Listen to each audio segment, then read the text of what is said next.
Minister, my question relates to any strategy development within your department that deals with foster children and the challenges facing foster parents, particularly in relation to social security entitlements and with respect to pension contributions.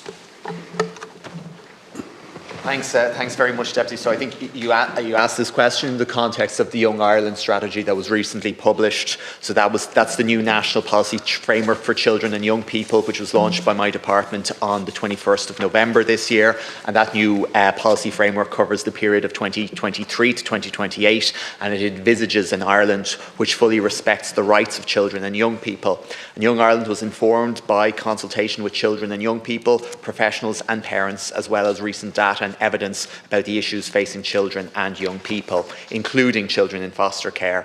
The framework sets out key actions for government across a range of issues affecting children and young people, and 3 key actions in the national framework relate to alternative care, including foster care. That's Action 40, services for children and young people in care and aftercare; Action 41, financial support for foster care; and Action 42, innovation in care and aftercare.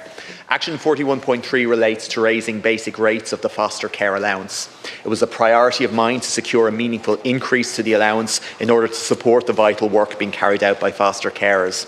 As outlined in Budget 2024, there will be a €75 increase for children aged 0 to 12 and a €73 increase in the rate for children aged 12 and over. And this increase will take place over 2 phases. There will be a €25 increase from the 1st of January next year, and the remaining increase will be paid from the 1st of November. And this increase means that foster carers will receive over €1,700 additional funding per child over the course of 2024, and in 2025 each foster carer will receive an additional €3,900 over the course of the full year.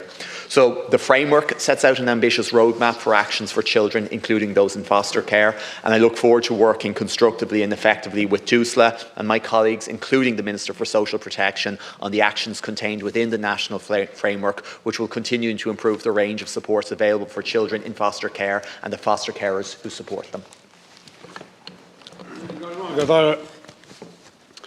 Minister, Deputy Canny and myself and other members of the regional group met representatives of foster families some weeks ago, and I think there's very distinct challenges going on in that sector, but not least is the access to pension entitlements. And I know that you have had some engagement here, but it seems extraordinary that we've had women particularly who have maybe left the private workforce and have taken on foster care, were not advised that they should have tried to regularise their stamps, or even that they were given an opportunity to.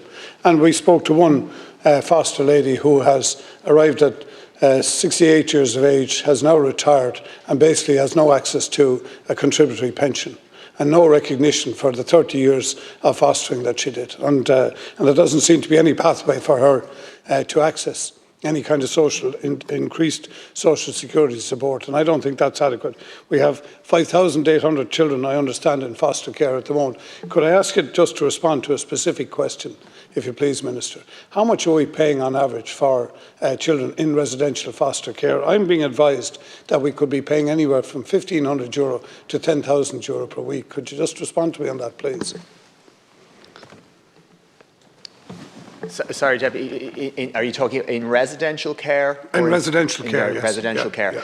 The amount, I'll come back to you with the exact figures, Deputy, but it is the amount, I think, my recollection is on an annual basis, in terms of for foster care, we're looking at about €17,000 per year, whereas in residential care, it's over €100,000.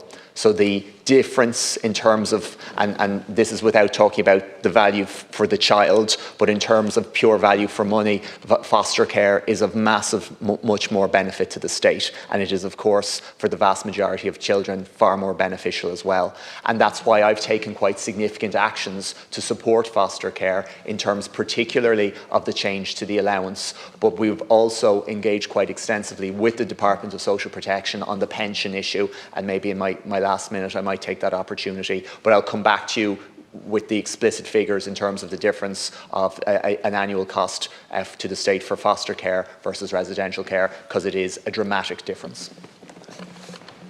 Thanks, Minister. I think it's It's important to recognise the challenges of foster families, and despite the increases, and they're very welcome that government is announcing, but I think you're well aware that for some foster families, where they take on children who have other needs, they end up having to source those privately, because like any parent, if they're looking at a child and they're being told it's 2, 3, 4 years to get an EPS assessment and to access OT or speech and language or whatever it is, they decide to do that privately. And I just think there is an inherent bias at times in the state in the way we value what people, I don't like to call it a private sector, because this is not a commercial thing. This is a vocation for people who take this on. But in essence, for doing that, I'm not sure the state is recognising fully, their contribution. And as you rightly point out, the benefits of being part of a single family and maybe with siblings and all of that, as opposed to being in a residential setting. And that's not to disrespect that either. But there's a vast difference, I would suggest, in terms of that. And I do think, Minister, I think you're probably losing sight to a degree, and the early childcare, it appears to me, is in this space as well. We are not valuing what the private sector envelope is providing in terms of supports that the state would pay, as you've highlighted yourself, probably anything 10 times more for. And I think we need to change that aspect of how we look at people. But I would ask you, in the main, particularly regarding the pension entitlements, I think that needs to be sorted out for these people.